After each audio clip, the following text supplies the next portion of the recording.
Vivemos em um mundo onde a onda de terror e desastres tentam roubar a nossa paz, onde o mal sempre está tentando prevalecer.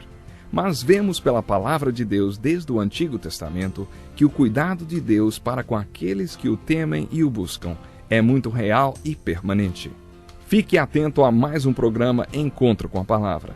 Aqui apresentamos a palavra de Deus como resposta a todas as mais difíceis questões da vida.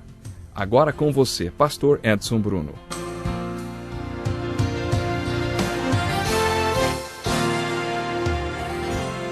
Seja muito bem-vindo a mais um Encontro com a Palavra.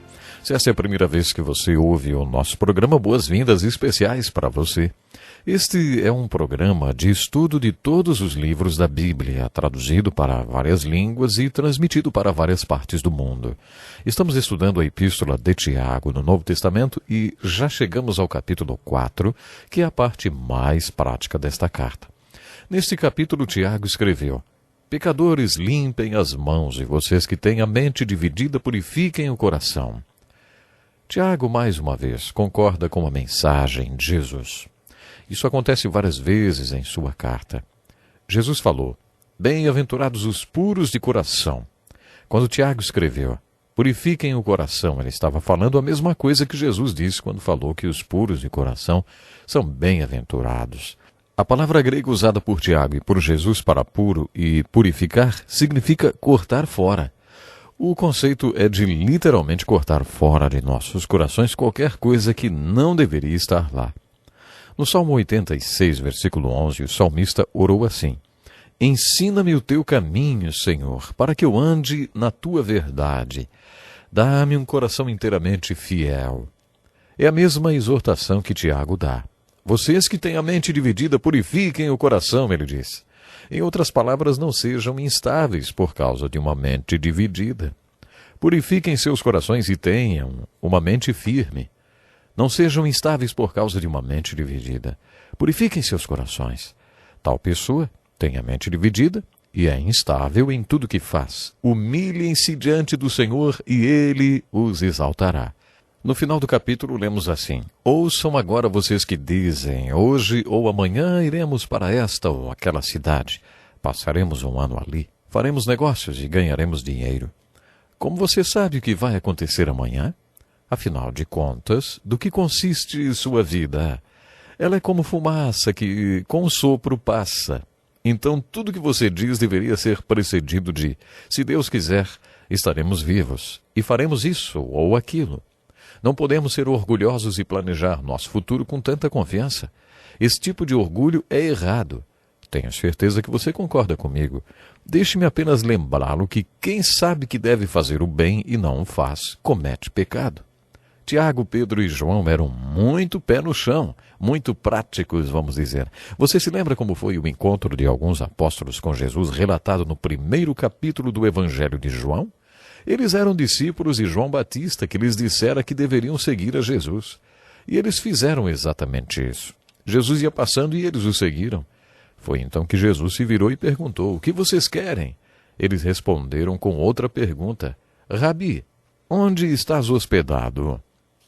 Alegoricamente, eles estavam perguntando onde Jesus vivia tudo o que ensinava. Onde Jesus vivia tudo o que ensinava. Eles não queriam saber de teologia teórica. Eles queriam saber se aquilo que Jesus ensinava realmente estava em funcionamento.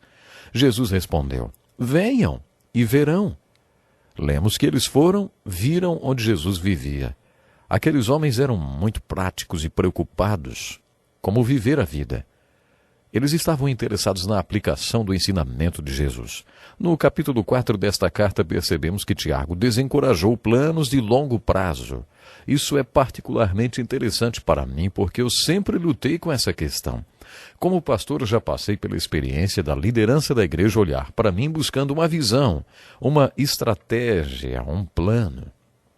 Quando olho para os últimos 15 anos, fico surpreso ao ver como o Senhor sabia o que estava fazendo. O Senhor, sim, tinha um plano e uma estratégia. Sabe, eu preciso admitir, tem que haver um equilíbrio. Uma vez eu tive que enfrentar um grupo inteiro de líderes e dizer para eles que aquele era o meu jeito de trabalhar, sem muitos planos estratégicos. Era daquele jeito que eu trabalhava com Deus e Deus trabalhava comigo. No outro dia de manhã li um texto de Provérbios que dizia que o homem tolo não tem planos e ainda se gaba disso. Só então percebi que não ter uma estratégia ou um plano não é necessariamente uma virtude. Mas Tiago está dizendo que ninguém pode planejar o futuro com tanta precisão. Você não sabe se não será hoje que o Senhor vai levá-lo para casa? Como você se sentiria planejando coisas para daqui a 15 anos se o Senhor voltar amanhã, hein? Você não se sentiria ridículo com seu plano de 15 anos? Essa exortação de Tiago me faz lembrar que nós estamos nas mãos de Deus. Nosso tempo está nas mãos de Deus. Tudo que nos diz respeito está nas mãos de Deus. Devemos estar sempre conscientes de que, se Ele não nos der graça, saúde e vida no ano que vem, nós não faremos nada. No restante da carta, Tiago fala sobre o que chamamos de a sequência da solução de Deus. Tiago, assim como os outros apóstolos, aborda a questão da segunda vinda de Cristo, dizendo que ela era a solução final para todos os problemas da terra. Portanto, irmãos, sejam pacientes até a vinda do Senhor. Vejam como o agricultor aguarda que a terra produza a preciosa colheita e como espera com paciência até virem as chuvas do outono e da primavera. Sejam também pacientes e fortaleçam o seu coração, pois a vinda do Senhor está próxima. Irmãos, não se queixem uns dos outros, para que não sejam julgados. O juiz está às portas. Irmãos, tenham os profetas que falaram em nome do Senhor como exemplo de paciência diante do sofrimento. Como vocês sabem, nós consideramos felizes aqueles que mostraram perseverança. Vocês ouviram falar sobre a perseverança de Jó e viram o fim que o Senhor lhe proporcionou. O Senhor é cheio de compaixão e misericórdia. Os profetas do Velho Testamento e os autores do Novo Testamento todos enfatizaram a segunda vinda de Jesus Cristo, porque através de visão profética viam que ele trará a consumação da história humana e consertará tudo o que está errado no mundo. Tiago tem exortações muito práticas em toda a carta. Irmãos, não se queixem uns dos outros, para que não sejam julgados. O juiz já está às portas. Sempre que os profetas ou os autores do Novo Testamento mencionam a segunda vinda de Cristo, acrescentam uma aplicação prática. Afinal, que tipo de pessoa você deve ser diante da vinda de Jesus Cristo? Uma das exortações de Tiago é que você seja uma pessoa que não reclame dos outros. Minha mulher segue este conselho. Ela não falaria mal nem de Adolf Hitler. Se você comentar alguma coisa sobre Adolf Hitler com ela, ela dirá: "Ah, mas se não fosse por ele, hoje não teríamos a Volkswagen." Ela sempre busca uma coisa boa para falar da pessoa. Quando se converteu, ela fez um voto com Deus que, se não pudesse falar bem de alguém, então não falaria nada sobre a pessoa. Sabe, acho que Tiago ia gostar de ter a minha mulher na sua congregação. Ela não fala mal de ninguém. No final de sua epístola, Tiago faz uma exortação referente à vida do corpo, à igreja. Ele exorta para que um membro do corpo ministre para outro membro do corpo. Esse tipo de vida do corpo é ensinado em várias passagens do Novo Testamento. Todos os dons do Espírito destinam-se à edificação e cuidado do corpo da igreja. Se Deus me deu um dom, foi para que eu pudesse abençoar e edificar outros irmãos. No final do capítulo 5, versículo 16, Tiago traz mais uma exortação muito prática. Confessem os seus pecados uns aos outros e orem uns pelos outros para serem curados. A oração de um justo é poderosa e eficaz. Sabe, eu gosto muito deste versículo porque ele sugere que dois irmãos sejam sinceros um com o outro. Tiago não está dizendo para você procurar seu irmão e dizer: "Sabe, tenho observado que você tem cometido esse e esse pecado." Não, não é isso que Tiago está dizendo. Ele está falando para você confessar os seus pecados para o seu irmão, porque se você fizer isso, se estiver doente, seu irmão se sentirá no dever de orar por você. E se ele confessar os pecados dele para você, você se sentirá no dever de orar por ele. O resultado é que os dois receberão cura espiritual e suas orações serão tão honestas que terão um efeito maior. Por que então tentamos enganar uns aos outros quando estamos juntos? Você já reparou nisso? Quando encontramos outro crente, perguntamos: "Oi, como vai? Tudo bem?" E ele responde: "Ah, tudo às mil maravilhas, meu irmão." Mais tarde você acaba descobrindo que aquela pessoa estava passando por um dos piores dias de sua vida, mas não queria que você soubesse. Tiago era muito prático e diz que haverá momentos em que alguém na sua comunidade espiritual vai lhe perguntar: está tudo bem com você?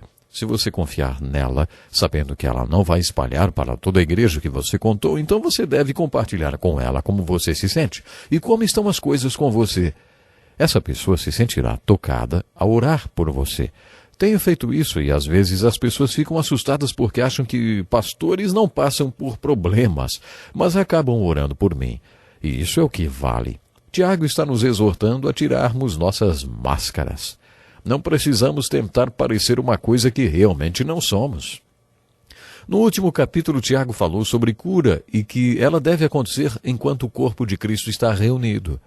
Isso precisa ser dito nas igrejas em alto e bom som. Eu creio na cura pela fé. Creio que Deus cura. Mas preste bem atenção no que vou falar. Eu não acho que Deus cure sempre, mas creio que Ele sempre pode curar e que realmente cura. Em que circunstâncias Deus cura? A Bíblia não dá exemplos de ministros que tenham um ministério de cura tão poderoso que acabaram ficando famosos e ricos por causa dele. O que encontramos na Bíblia é o seguinte: entre vós, há alguém que está doente, que ele mande chamar os presbíteros da igreja para que estes orem sobre ele e o unjam com óleo em nome do Senhor.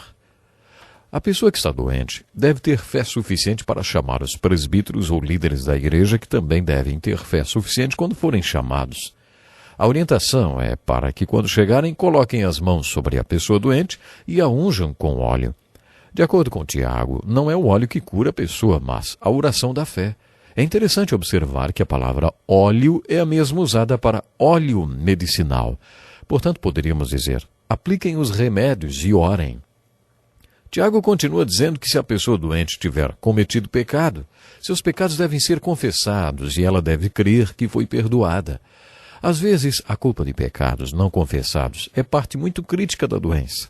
Esta passagem de Tiago sobre cura é muito importante. Ela nos fala que o Cristo vivo e ressurreto quer que a cura aconteça dentro da igreja. É isso que o capítulo 5 de Tiago nos diz, que a cura é ordenada para acontecer no contexto da igreja local. Todos nós, líderes da igreja, devemos ter fé suficiente para praticar o ministério de cura, de acordo com a instrução clara de Tiago, para curar as ovelhas do grande pastor que as confiou aos nossos cuidados. Existem muitos outros princípios muito práticos nesta carta de Tiago. Leia, estude-a e peça a Deus que ela seja aplicada na sua vida e na vida da sua igreja. Deus lhe abençoe e até o próximo programa. Que lição importantíssima. Obrigado, pastor Edson Bruno. Prezado ouvinte, coloque em prática o que você ouviu aqui. Sem dúvida, sua vida será grandemente abençoada. Este é um estudo escrito pelo Dr. Dick Woodward, na voz do pastor Edson Bruno. Escreva-nos e solicite o material. Nosso endereço é Encontro com a Palavra, Caixa Postal 2011, CEP 89201-970, Joinville, Santa Catarina. Até o nosso próximo Encontro com a Palavra.